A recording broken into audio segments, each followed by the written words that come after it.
Kisah sahabat Nabi Umair bin Sa'ad, sahabat yang telinganya dipegang oleh Nabi Muhammad Sallallahu Alaihi Wasallam. Umair bin Sa'ad tumbuh sebagai anak yatim sejak kecil. Ayahnya wafat dalam sebuah pertempuran. Umair masuk Islam saat usianya tidak lebih dari 10 tahun. Sejak memeluk Islam, Umair menjadi ahli ibadah yang hatinya terpaut dengan masjid. Pada salat Jumat, Umair selalu berada dalam barisan pertama. Ia juga dikenal sebagai ahli zuhud yang hidupnya sederhana. Sejak ayahnya wafat, Umair diasuh oleh kerabatnya, Julas bin Suwaid. Ada yang mengatakan bahwa Julas adalah ayah angkat Umair. Julas membesarkan dan merawat Umair dengan baik. Bahkan ia sudah menganggap Umair layaknya anak sendiri. Begitupun sebaliknya. Pada waktu itu Rasulullah Shallallahu Alaihi Wasallam dan para sahabat hendak bersiap-siap menghadapi pasukan Romawi di Tabuk. Saat itu keadaan begitu genting. Di Madinah sedang mengalami musim kemarau dan paceklik. Perjalanan menuju Tabuk sangatlah jauh dan sulit, sementara biaya yang tersedia hanya sedikit. Rasulullah Shallallahu Alaihi Wasallam menyeru kepada seluruh kaum muslim di Madinah berperang dan mengorbankan sebagian harta bendanya untuk jihad di jalan Allah. Begitu kaum muslim mendengar seruan Rasulullah Shallallahu Alaihi Wasallam untuk berperang melawan Romawi, mereka segera bersiap diri dan berlomba-lomba bersedekah. Abu Bakar datang membawa seluruh hartanya. Dialah yang pertama membawa hartanya sebagai sedekah. Utsman bin Affan membawa 1000 dinar dan meletakkannya di pangkuan Nabi Muhammad SAW. Ia terus memberi sehingga harta yang disedekahkan selain uang mencapai 900 unta dan 100 kuda. Abdurrahman bin Auf datang membawa 200 keping emas. Ada yang mengatakan 200 uqiyah perak. Umar datang membawa setengah hartanya. Begitu juga sahabat-sahabat yang lain datang membawa harta yang ingin disedekahkan. Orang-orang berbondong-bondong membawa sedekah mereka, baik sedikit ataupun banyak. Umair menyaksikan peristiwa bersejarah itu secara langsung. Ia melihat pengorbanan dan kedermawanan yang dilakukan oleh kaum muslimin begitu luar biasa. Di saat sebagian umat muslim bahu-membahu dalam persiapan perang Tabuk, sekelompok kaum munafik menyebarkan provokasi untuk memecah belah persatuan umat Islam Madinah. Salah satunya adalah Julas bin Suwaid. Julas memang beragama Islam, tapi keislamannya tersebut karena terbawa keadaan. Mengingat banyak penduduk Madinah yang masuk Islam setelah Rasulullah Shallallahu Alaihi Wasallam hijrah. Umair pulang ke rumah dengan membawa pertanyaan di kepalanya. Apa yang membuat Julas tidak mau berinfak padahal ia memiliki banyak harta? Umair masih memendam pertanyaan itu. Ia melihat Julas sedang berbincang-bincang di rumahnya. Dirinya pun menduga bahwa Julas akan berangkat untuk menyedekahkan hartanya. Akan tetapi, ia justru terkejut setelah mendengar kalimat yang terlontar dari mulut Julas. Seandainya laki-laki ini memang benar perkataannya, niscaya kita lebih buruk dibandingkan keledai. Yang dimaksud dengan laki-laki ini adalah Rasulullah Shallallahu Alaihi Wasallam. Umair tercengang mendengarnya dan menjadi begitu marah kepada Julas. Ia tidak terima dengan perkataan Julas yang meragukan kebenaran Rasulullah. Seketika itu juga Umair merasa bimbang. Ingin rasanya menyampaikan kepada Rasulullah tentang yang telah didengarnya. Tetapi di sisi lain, ia juga tidak ingin menyakiti perasaan Julas, seorang laki-laki yang telah ia anggap sebagai ayahnya sendiri. Julaslah yang melindungi Umair sejak yatim, mencukupi hidupnya, dan darinya Umair mendapatkan sosok pengganti ayahnya yang telah meninggal. Umair berpikir jika ia mendiamkan dan menutupi perihal perkataan Julas tadi, maka sama saja ia mengkhianati Allah dan Rasul-Nya serta merugikan Islam. Akhirnya Umair membuat keputusan Ia menghadap Julas dan berkata, "Demi Allah, wahai Julas, di muka bumi tidak ada seorang pun setelah Muhammad bin Abdillah yang paling saya cintai melebihi dirimu. Engkau adalah orang yang paling utama bagiku, paling berjasa kepadaku. Tetapi engkau telah mengucapkan sebuah kalimat yang jika saya mengatakannya, maka saya membuka aibmu. Tetapi jika saya menutup-nutupinya, maka saya mengkhianati amanatku dan membinasakan diriku serta agamaku. Saya telah memutuskan untuk menghadap kepada Rasulullah Sallallahu Alaihi Wasallam dan menyampaikan apa yang telah engkau katakan." Umair lalu bergegas menemui Rasulullah Sallallahu Alaihi Wasallam dan menyampaikan perkataan Julas yang telah didengarnya. Rasulullah Sallallahu Alaihi Wasallam lalu mengutus salah seorang sahabat untuk memanggil Julas. Sementara Umair diminta tetap berada di sisi beliau. Tidak lama kemudian Julas datang dan ia memberi penghormatan kepada Rasulullah Sallallahu Alaihi Wasallam. Rasulullah kemudian bertanya kepada Julas, "Apa kalimat yang telah didengar Umair bin Sa'ad darimu?" Selanjutnya beliau menyebutkan apa yang telah dikatakan oleh Julas. Lalu Julas menjawab, "Dia telah berdusta atasku, ya Rasulullah. Saya tidak mengucapkan apapun dari itu." Mendengar pernyataan Julas, wajah Umair merah padam, air matanya menetes. Rasulullah melihat hal itu. Umair lalu berkata, "Ya Allah, turunkanlah kepada nabimu keterangan tentang apa yang saya katakan." Julas masih membela diri dan berkata, "Wahai Rasulullah, sesungguhnya apa yang saya katakan kepadamu adalah kebenaran.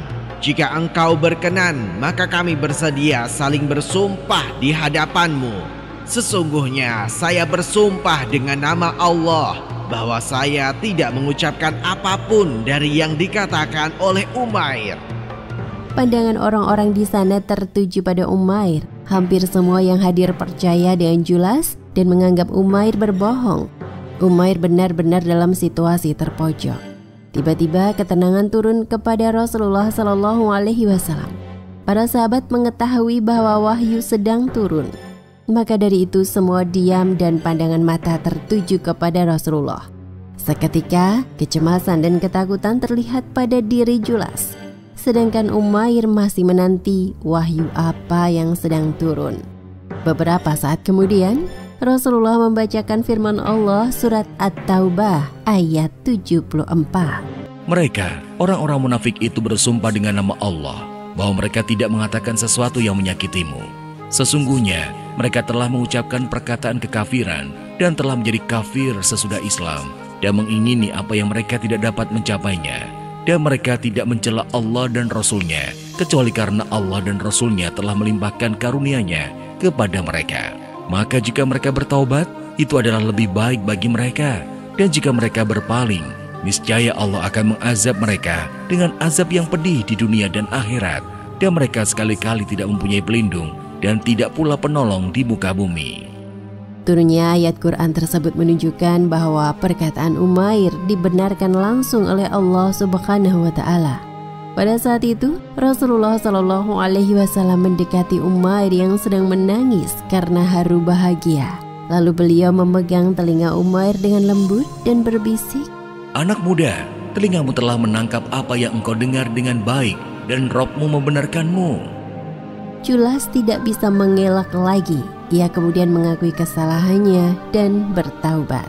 "Saya bertaubat, wahai Rasulullah. Umair benar. Saya termasuk orang-orang yang berdusta. Saya memohon ampun kepada Allah agar Dia menerima taubat saya."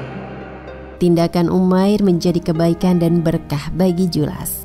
Dirinya masuk Islam kembali secara baik dan para sahabat mengakui kebaikannya melalui perlakuan baik Julas kepada Umair bin Sa'ad selama ini. Demikian kisah Umair bin Sa'ad radhiyallahu anhu. Hikmah yang bisa dipetik dari kisah tadi yaitu betapa Umair setia kepada Allah dan Rasul-Nya. ia berkata jujur dan tidak membiarkan kemunafikan Julas, ayah angkatnya, menghancurkan Islam.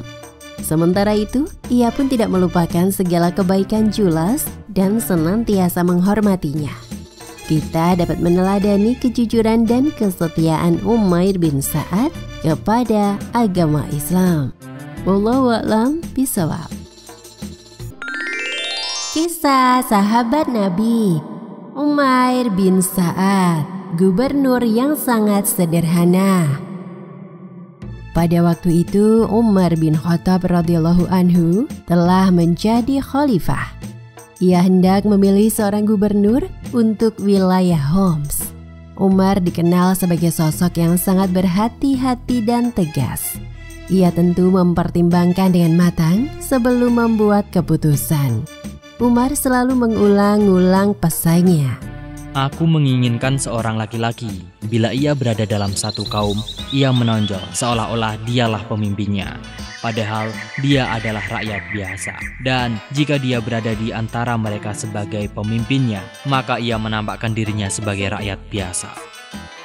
Selanjutnya Umar mengatakan bahwa ia mencari seorang gubernur yang tidak membedakan dirinya dari rakyatnya dalam hal pakaian, makanan, dan tempat tinggal. Seorang gubernur yang menegakkan sholat, membagikan harta dengan kebenaran, menetapkan hukum dengan adil, dan selalu terbuka pintu rumahnya saat rakyatnya ingin mengadu. Berdasarkan peraturan yang tegas itulah, Umar bin Khattab memilih Umair bin Sa'ad untuk menjadi gubernur di Homs. Saat mendapat tawaran tersebut, Umair berusaha menolaknya dengan menyampaikan alasan dan permohonan maaf, tetapi sia-sia. Umar tetap mengharuskannya menerima tawaran itu, sehingga Umair akhirnya tunduk kepada keputusan sang Amirul Mukminin. Umair bin Sa'ad memulai kepemimpinannya di Homs. Ia begitu amanah dan menjalankan tugasnya dengan penuh tanggung jawab.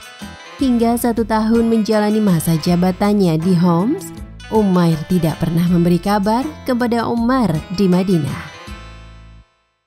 Umar pun mengirim surat untuknya, memintanya segera menghadap dengan membawa harta fa'i. Harta fa'i adalah harta yang didapatkan dari orang-orang non-muslim dengan cara damai, tanpa peperangan. Usai membaca surat itu, berangkatlah Umair dengan membawa bekal seadanya. Ia berjalan kaki dari Homs ke Madinah. Begitu sampai di Madinah, kondisi wajahnya pucat, rambutnya kusut, dan tubuhnya penuh debu. Ia tampak kelelahan karena perjalanan jauh. Lalu ia masuk menemui Khalifah Umar dan memberi salam. Umar sedih melihat keadaan Umair, lalu ia berkata, "Apa kabarmu, wahai Umair?" "Keadaan saya sebagaimana yang engkau lihat. Bukankah engkau melihat saya berbadan sehat? Saya membawa dunia yang saya tarik tali-tali kekangnya." Umar menyangka bahwa ia membawa banyak harta. Lalu Umar bertanya tentang yang dibawa oleh Umair. Umair pun menjelaskan bahwa ia hanya membawa tas yang berisi bekal makanan, wadah makan, tempat air minum dan wudhu, serta tongkat untuk menopang tubuh dan menjadi senjata jika ada musuh yang menyerang. Umar kembali bertanya, "Apakah engkau berjalan kaki?" "Iya, wahai Umar." "Tidak adakah seorang muslim yang memberikan seekor kuda untuk engkau tunggangi ke sini?" "Mereka tidak menawarkan dan saya tidak pula memintanya." "Buruk sekali sikap mereka." "Bertakwalah kepada Allah, wahai Umar. Allah telah melarang kita berbuat ghibah." "Apa yang engkau lakukan mengenai tugas yang kami berikan kepadamu?" "Saya meletakkan apa yang telah saya kumpulkan pada tempatnya. Seandainya masih ada sisa untukmu, niscaya saya sudah membawanya." Umair telah mengumpulkan orang-orang saleh dan mengangkat mereka untuk mengurus pengumpulan harta-harta fa'i. Jika semua itu telah terkumpul, maka disalurkan kepada orang-orang yang berhak. Jika ada kelebihan, tentu akan dikirim kepada Amirul Mukminin. Usai mendengar pemaparan dari Umair, Umar takjub dan berniat memperpanjang masa penugasan itu. Namun Umair menolaknya dengan alasan bahwa menjadi gubernur itu berat. Umair pun memohon izin untuk pulang ke kampungnya di pinggiran Madinah. Lalu Umar mengizinkannya. Tidak lama setelah itu, Umar ingin menguji kejujuran Umair agar hatinya tentram atas tindakannya memilih Umair sebagai gubernur kala itu. Umar menyuruh Al-Harits dengan membawa 100 dinar. Berangkatlah kepada Umair, berpura-puralah menjadi tamu yang akan menginap di rumahnya. Jika engkau melihat tanda-tanda kecukupan, pulanglah. Jika engkau melihat keadaan yang sulit, maka serahkanlah 100 dinar itu kepadanya. Berangkatlah Al-Harits untuk menemui Umair. Saat itu Umair terlihat berada di sebuah kebun dan sedang memperbaiki bajunya. Betapa tampak kesederhanaan sang mantan gubernur. Ia masih bersedia menenun jubahnya sendiri. Umair yang melihat Al-Harits kemudian mempersilahkannya singgah. Dari mana engkau datang? Saya dari Madinah. Bagaimana kondisi Amirul Mukminin saat engkau tinggalkan? Beliau baik. Bagaimana kondisi kaum muslimin saat engkau tinggalkan? Mereka juga baik-baik saja. Bukankah Umar telah menjatuhkan hukuman hudud? Benar, dia telah mencambuk anaknya karena perbuatan keji. Ya Allah, berilah pertolongan kepada Umar. Saya mengetahui dia berlaku keras karena kecintaannya kepadamu. Selanjutnya Al-Harits menginap di rumah Umair sebagai tamu selama 3 hari. Saat itu keluarga Umair hanya memiliki biji-biji gandum. Umair memberikannya kepada Al-Harits, sementara dirinya dan keluarganya makan seadanya. Maka dalam kondisi demikian, ia berkata kepada Al-Harits, Engkau telah membuat kami kelaparan. Bila engkau ingin pergi, kami persilakan. Umair berkata seperti itu dengan maksud bahwa keluarganya tidak memiliki makanan lagi untuk menjamu Al-Harits. Maka dari itu ia mempersilahkan Al-Harits pergi dari rumahnya. Kemudian Al-Harits mengeluarkan dinar dari Umar dan menyerahkan kepada Umair. Amirul Mukminin mengirimkannya untukmu. Gunakanlah untuk keperluanmu. Umair menolaknya. Saya tidak memerlukan harta ini. Tolong kembalikan kepada Umar. Lalu istri Umair berkata, jika engkau memerlukannya, engkau bisa mengambilnya. Jika engkau tidak memerlukannya, engkau bisa memberikan kepada orang-orang yang membutuhkan. Setelah Umair menerima uang tersebut, Al-Harits berpamitan pulang. Karena tidak memiliki wadah untuk uang-uang tersebut, maka sang istri merobek bagian bawah bajunya dan memberikan kepada Umair. Selanjutnya, Umair meletakkan uang itu ke dalam kain itu, lalu ia membawanya keluar dan membagikannya kepada orang-orang yang membutuhkan. Uang itu pun habis disedekahkan. Sementara itu, Al-Harits menemui Umar. Ia menceritakan bahwa hidup Umair sangatlah susah. Umar bertanya tentang penggunaan uang 100 dinar itu. Apa yang Umair lakukan dengan dinar-dinar itu? Saya tidak tahu. Maka Umar menulis surat untuk Umair yang isinya adalah meminta Umair datang menghadapnya. Umair pun berangkat ke tempat Umar. Setelah bertemu Umar, selanjutnya ia dimintai keterangan tentang dinar itu. Umair menjawab dengan jawaban rendah hati. Saya gunakan uang itu untuk kepentingan diri saya sebagai persiapan menghadapi hari nanti, di mana harta dan anak-anak tidak lagi berguna. Semoga Allah merahmatimu. Kemudian Umar memberikan kepadanya 1 wasak bahan makanan atau sekitar 122 sampai 130 kg bahan makanan dan 2 helai baju. Saya tidak memerlukan bahan makanan itu, wahai Umar. Saya masih memiliki 2 sok gandum di rumah. Adapun 2 baju ini saya terima karena istri saya tidak mempunyai baju yang cukup. Tidak lama setelah peristiwa tersebut, Umair wafat. sampailah kabar tentang kematian Umair kepada Umar. Begitu terasa berat bagi Umar, ia pun mendoakan Umair. Semoga Allah merahmatinya. Umar berkata kepada para sahabat, Aku berharap mempunyai orang-orang seperti Umair bin Sa'ad sehingga aku bisa meminta bantuan mereka menangani urusan kaum muslimin. Umair bin Sa'ad merupakan seorang ahli zuhud, hidup dalam kesederhanaan dan hati yang bersih. Ia tidak menginginkan dunia dengan segala isinya. Dari Ibnu Sirin ia berkata bahwa begitu bangga dan kagumnya Umar kepada Umair sehingga dia menjulukinya Nasiju Wahdihi, satu-satunya yang tak tertandingi. Demikian kisah Umair bin Sa'ad radhiyallahu anhu. Hikmah yang bisa dipetik dari kisah tadi adalah bahwa jabatan tidak membuat Umair lupa diri dan menjadi sombong. Ia menjalankan amanah dengan penuh tanggung jawab dan hatinya senantiasa terpaut kepada Allah. Kita dapat meneladani sikap Umair yang bertanggung jawab, amanah, dan tetap rendah hati meski memiliki kekuasaan. Wallahu a'lam bishawab.